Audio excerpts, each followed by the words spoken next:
Қаптаған Қытай армиясы жақындап қалды дегенде ести сала кеше ғана бір-бірімен қырқысып келген Орта Азия билеушілері татуласа қалмасы бар ма? Қазақ, Бұхар, Қоқан, әрдегі Ауғанстан әміршілері тізе қосып, ортақ жауға қарсы тұру жолында кедергі кездестірмеген Қытай генералдарының үрейін ұшырды.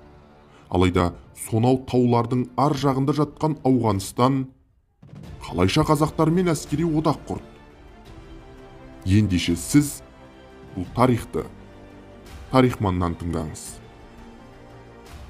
Қытайдың солтүстігінде көшпелі өмір сүріп жатқан манчжур тайпалары 1643 жылы алып Мин империясының тас талқанын шығарып, түгел Қытайды жаулап алуға кіріседі.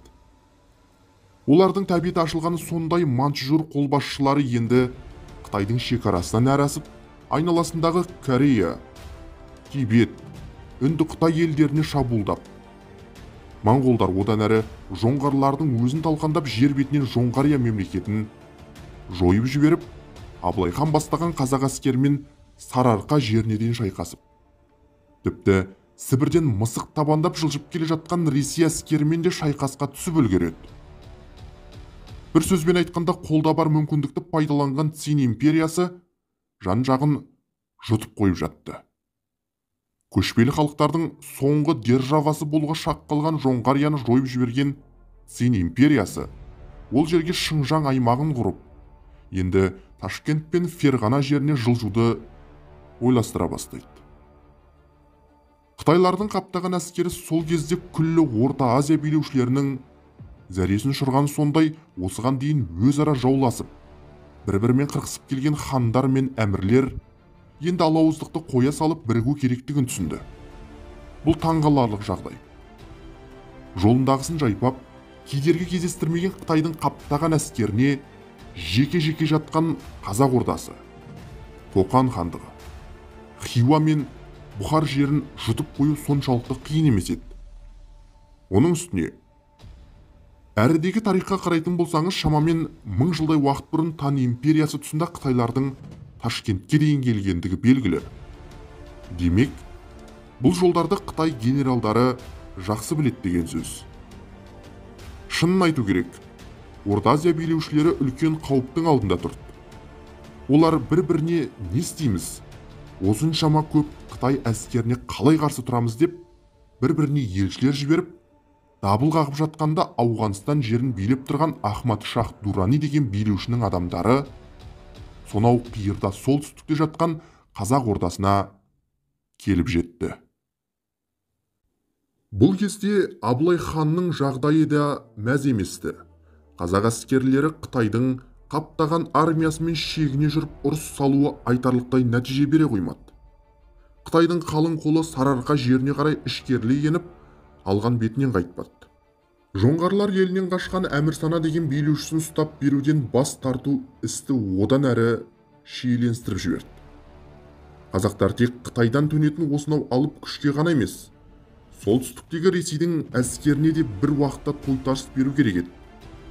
Ал әскер саны шектеулі ғана емес, қажетті қару-жарақ, тіпті әскер саны жағынан да қытайлық Цин әскерінен әлдеқайда аз қазақтар енді қаптаған жауға қарсы одақтастармен бірігу керектігін түсінді. Осылайша Ауғанстан мемлекеті мен Қазақ ордасы арасында екі жақты келіссөздер басталды. 1762-1764 жылдар аралығында Ауғанстан мен Қазақ билеушілері арасында елшіліктер алмасып, жауға қарсы тұрудың әдіс тәсілдері талқыланды. Жер жағдайы, әскердің саны, көмектің келіп жететін кезі, әскерлерді орналастыру, азық-түлікпен қамтамасыз ету, қару-жарақты жеткізуден бастап, соғыстың стратегиясы да сөз болса керек. Қазақтар жағы сонымен қатар батыста жатқан Осман империясымен күш біріктіруді көздеп, Әбілмәмбет пен Абылай сұлтан елші жіберуге дайындалды. Алайда Стамбул мен Түркістан арасы тым шалғай еді. Оның үстіне тарихқа қарайтын болсаңыз, соның алдында қалмақтардан қорлық көрген Қазақ ордасы діні мен ділі бір ғой деп үміттеніп, Әз Тәуке мен Қайып хандар кезінде Осман сұлтанына жазған хаты нәтижесіз аяқталғандығы да белгілі.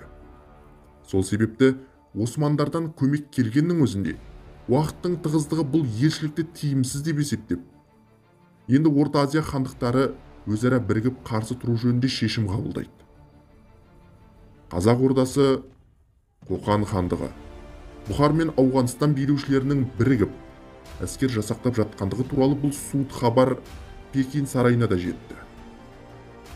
Өзінің жан шошырлық жорығымен жоңғарларды қырып жіберген алып Цин империясы айналасындағы халықтарды кәдімгідей үркітіп жібергендігін енді түсінгендей.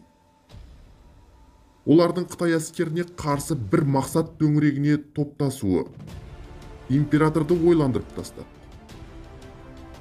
Осы кезде Ауғанстан билеушісі Бұхарамен одақтасып, Қытайлардың жақтасына айналған Бадахшан жерінің билеушісі Сұлтан Шахты талқандап, оның басын кесіп, Қытайларға жібереді. Осыдан кейін Шыңжаң жеріндегі Қытай генералдары одан әрі ішкерлі енуге қауіптеніп, біраз аялдап, күш жинауды ойластырады. Қытаймен тікелей қақтығысқа бармай, істі дипломатиялық жолмен шешуді ойлаған Ауғанстан билеушісі 1762 жылы елшілер қосынын дайындап, Пекинге аттандырады.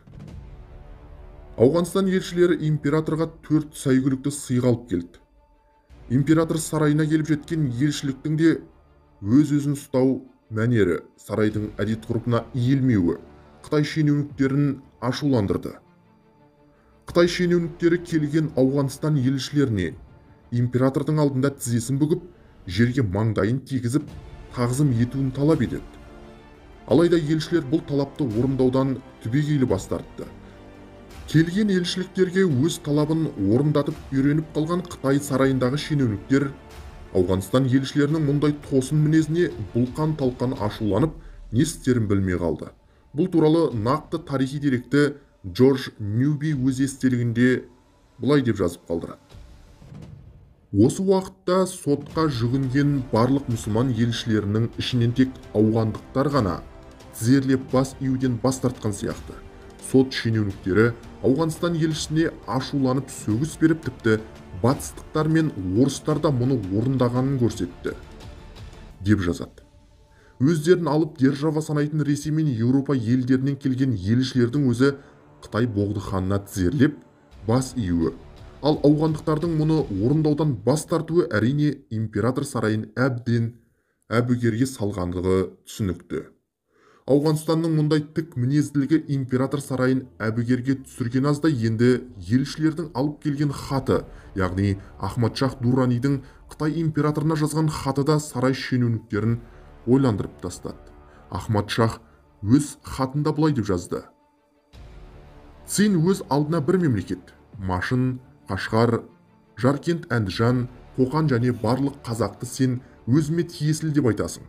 Алайда олар біздің мұсылмандар, қандай себеппен олар саған тиесілі дейді. Қытайлардың қалың әскеріне қарсы Орта Азия әміршілерінің өре түргелуі, күш біріктіріп бір-бірімен елшілер алмасып, қарсы шығуы Цин императорын үрейлендіріп жіберді. Бұл оқиға бірлігі жарасқан елдің қандай жауға болса да төтеп бере алатындығын көрсеткен үлкен тарихи оқиға болды. Алайда Шығыс Түркістанға баса көктеп кіріп, жергілікті мұсылмандарды қол астына бағындырған Цин империясына қарсы күрестің бұл тек бастамасы болатын. Әрине, қазір қаптаған Қытай әскері келіп жатқан жоқ, бірақ Орта Азия елдерінің бірлігі, татулығы мықты ма? Қандай да бір сыртқы қауіпке бірігіп қарсы тұра алатын жағдайы бар ма?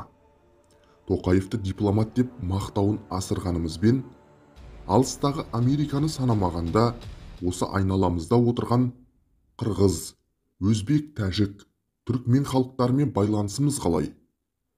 Бұл әрине үлкен күрделі мәселе, себебі мемлекеттің тұтастығы мен қауіпсіздігі бірінші кезектегі мәселе. Алыстан Америка деп арқаламай, жақын отырған шекаралас елдермен байланысымызды дұрыстағанымыз әлде қайда тиімді.